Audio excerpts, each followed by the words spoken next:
kembali lagi dengan bahas saham.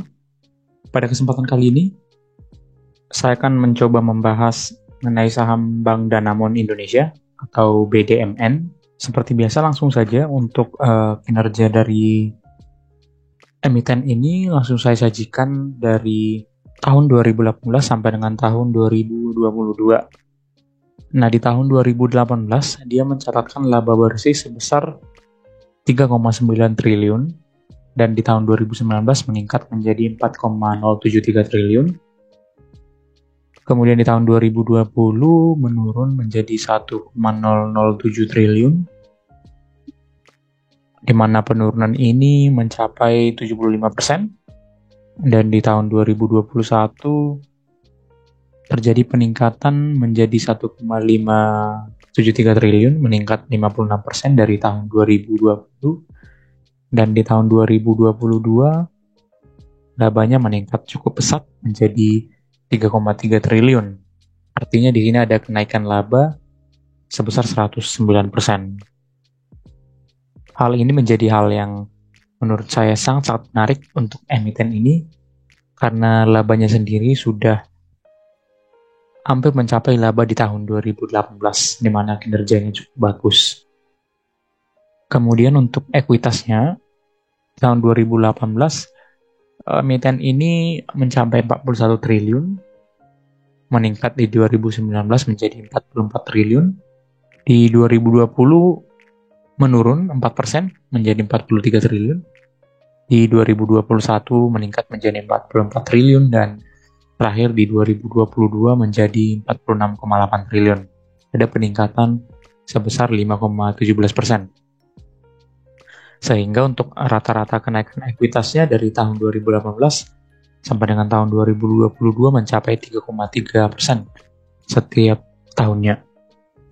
Kemudian untuk sisi utangnya, juga cukup stabil.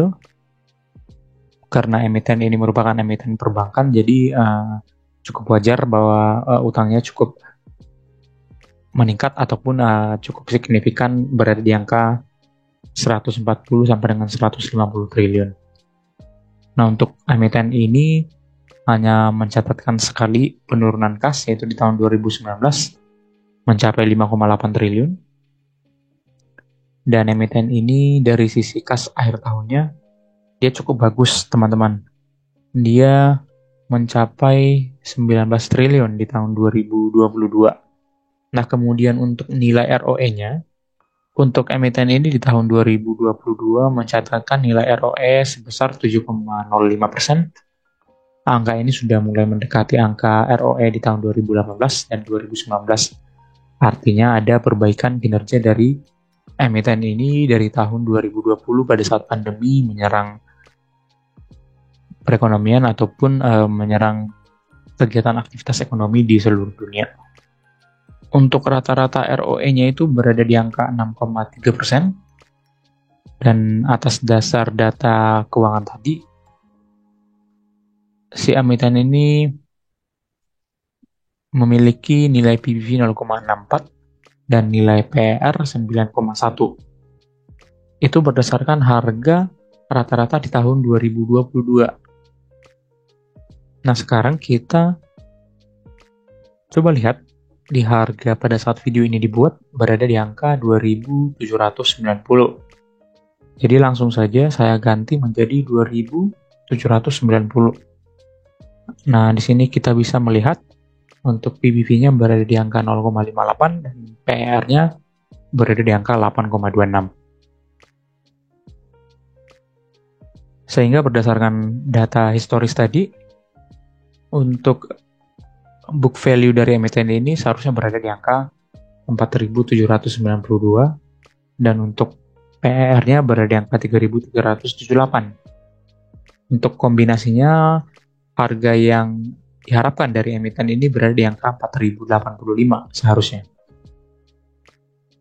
Nah, di harga sekarang yang hanya mencapai 2.790, apabila kita membeli di harga sekarang, dia mencatatkan nilai MOS sebesar 31%, yang menurut saya cukup bagus. Nilai PR-nya berada di angka 8 dan nilai PBV-nya 0,58. Dan apabila kita membeli di harga 2.790 dan harganya mencapai 4.085, kita akan mendapatkan nilai gain sebesar 46%. Tapi tentunya balik lagi kepada money management, teman-teman. Tetap melakukan cicilan harga, jangan langsung all in, teman-teman.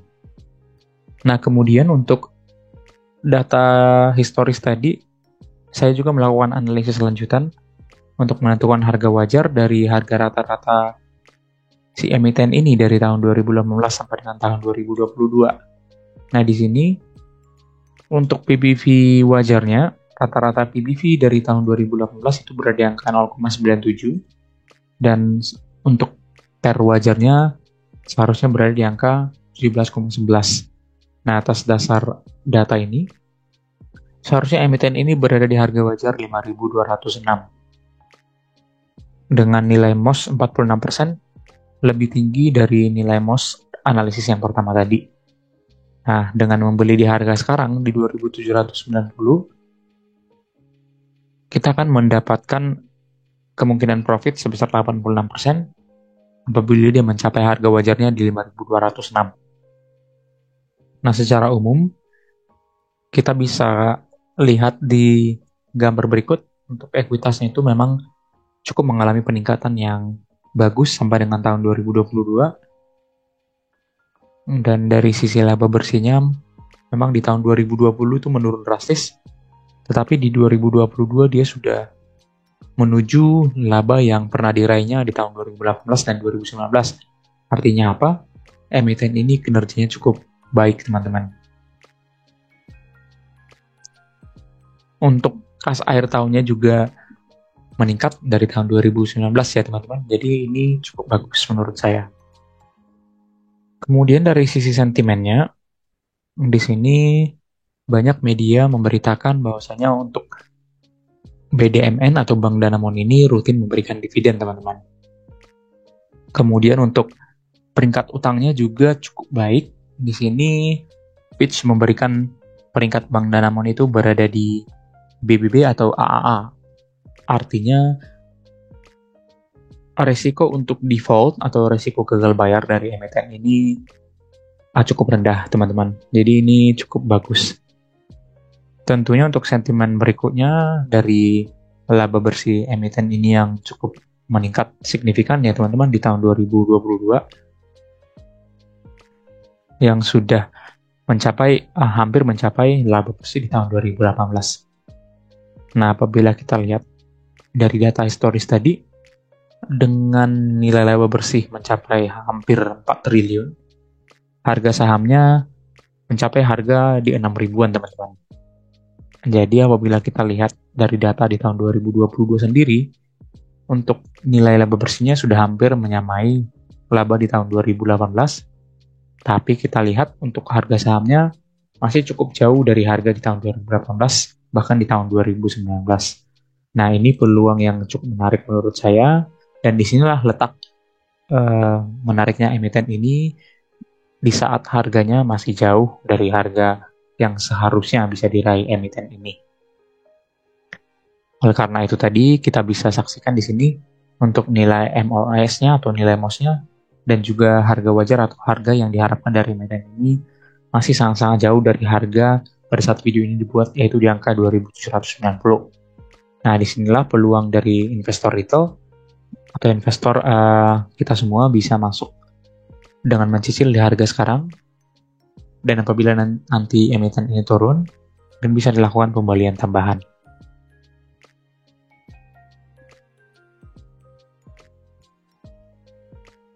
Kemudian dari sisi teknikalnya, teman-teman, seperti yang saya infokan tadi di awal, memang untuk harga emiten ini sudah menurun cukup drastis, teman-teman. Dari tahun 2019 atau juga bahkan dari tahun 2007 ya, teman-teman, dia sudah mencapai harga tertingginya di harga 9.000 atau bahkan 10.000, hampir menuju 11.000. Nah, untuk harga saham pada saat video ini dibuat, dia itu sudah cukup jauh, teman-teman ya, di harga 2.790. Nah, di sini apabila kita saksikan, emiten ini mungkin kemungkinan akan mengalami penguatan ke depannya, didukung dengan kinerja keuangan yang cukup menarik. Nah, teman-teman mungkin bisa melakukan pembelian cicil dari harga sekarang. Apabila dia jatuh menuju harga di 2.500 atau bahkan menuju harga 2.000,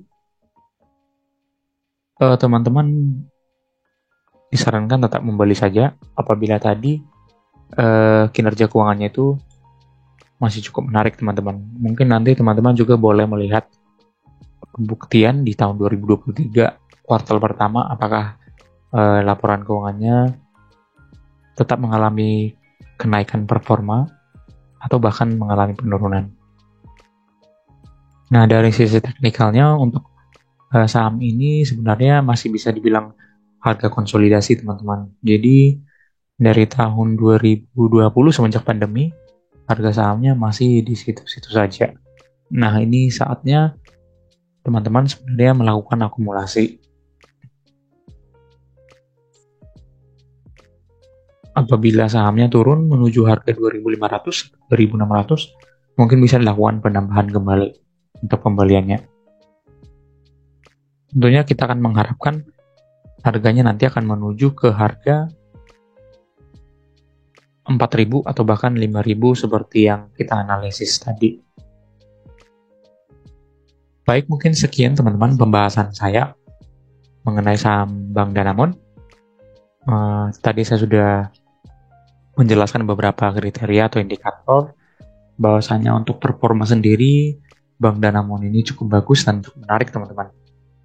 Jadi untuk tadi bisa dilakukan pembelian mencicil untuk saham ini. Tapi semuanya balik lagi kepada keputusan teman-teman. Harapkan menggunakan money management yang bagus dan tentunya disclaimer on untuk segala pembahasan yang ada di video ini. Apabila teman-teman ada komentar atau pendapat lain mengenai emiten ini, boleh komen di kolom komentar. Dan tentunya klik like dan subscribe untuk kemajuan channel ini. Terima kasih.